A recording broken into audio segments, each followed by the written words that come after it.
Pada hari ini bila kita bercakap tentang hero, hero ini adalah orang-orang yang boleh mengembalikan balik apa yang telah tercicir, apa yang telah hilang, apa yang telah digadai, apa yang telah dijual, apa yang telah dirasuahkan. Kita nak bawa ini balik sebagai nilai untuk membangun dan membina bangsa dan juga bangsa negara kita sendiri.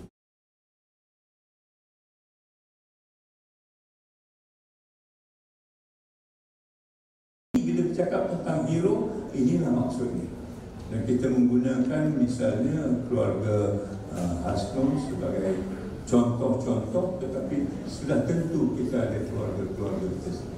Sudah tentu saya setiap orang mempunyai hero-heronya sendiri kerana kita sebahagian daripada saya dengan bapa saya, dengan ibu saya, dengan kakak saya, dengan keluarga saya, dengan komuniti saya di emotional attachment disorder. Selagi emotional attachment ini ada, that hero will be part of you. Kita tidak boleh asingkan. Saya tidak boleh asingkan diri saya dengan bapa saya. We are almost together because nilai dia tumpah kepada saya. Tapi kadang-kadang kita lupa bahawa ini nilai yang kita bawa daripada bapa kita. Dan bapa kita membawa nilai daripada bapa kita. Dan satu aliran sejarah yang cukup penting. The second one bagi saya, itu hero itu, ada there must be an expertise. Bisa ada kepakaran. Bila kita cakap tentang kepakaran, bukan maknanya sijil. Bapa saya tidak ada sijil langsung. Dan dia belajar kerana dia nakkan ilmu.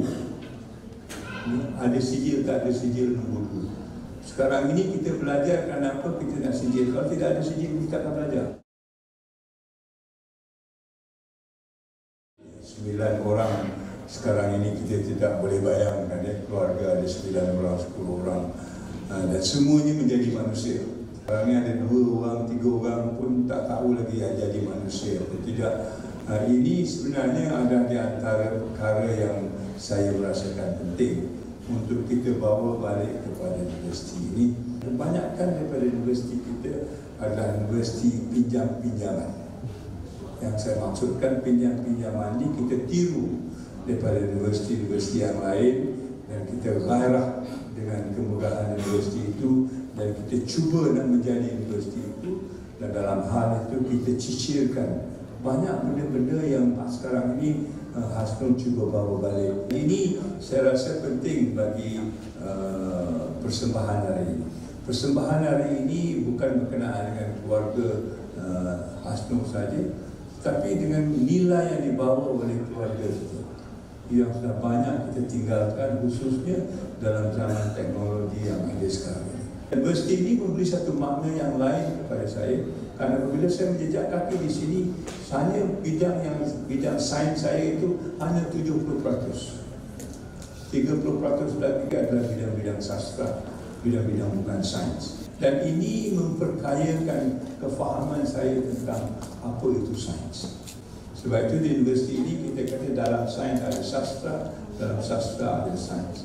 Dan ini juga adalah salah satu universitinya yang dibangunkan museum dan galeri oleh Naib Chancellor. Alhamdulillah Chancellor mengatakan bahawa sejarah kita itu menentukan masa hadapan.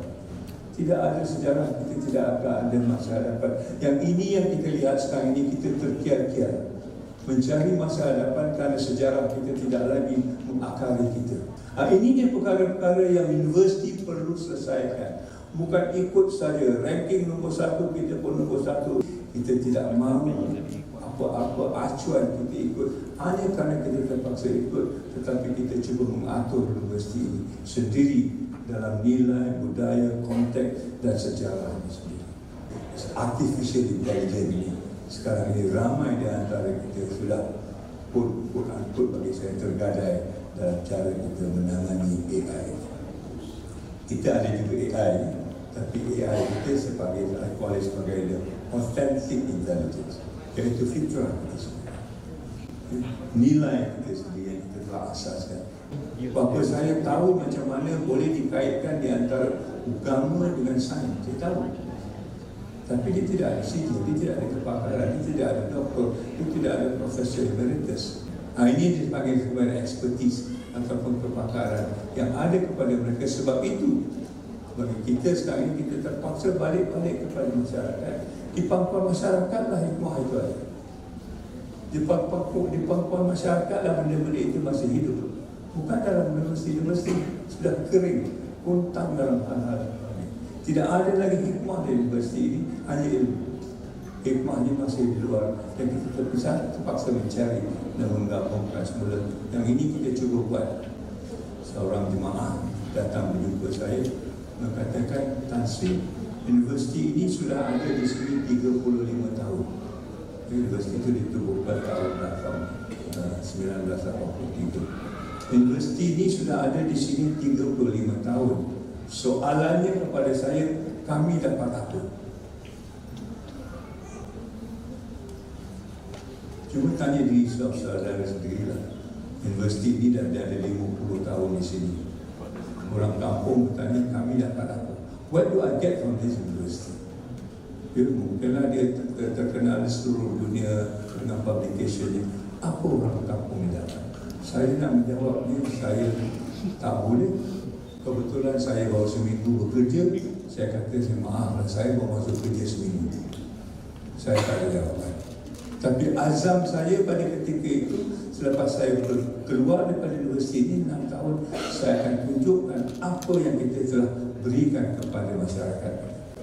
Bagaimana universiti ini berkembang dan masyarakatnya berkembang bersama dengan whatever the university does, the benefit must go down to the people around the university. So hari ini kita berpeluang melihat apa yang kita lihat sebagai nilai yang dibawa oleh sesebuah keluarga dengan sahabat andai dan juga adik-beradik mereka, dan saya percaya kita boleh identify resonate dan juga menumpang pada perkara-perkara yang dibawa oleh mereka, khususnya seperti mana tadi kita katakan bahawa masyarakat kita sudah mula melihat kepada perkara-perkara yang perlu kita bawa balik dalam keadaan orang-orang generasi lama sudah akan tidak ada lagi. Tentunya kesudahannya adalah apakah nilai yang kita bawa. Kalau nilai yang kita bawa tidak betul, setinggi manalah pelajaran kita tidak akan betul. Kadang-kadang kita ada ijazah tapi kita tidak ada pendidikan. Kadang-kadang kita ada ilmu tapi tidak ada hikmah. Ini kita nak cuba selesaikan dalam dalam pengajaran yang ada, insya-Allah.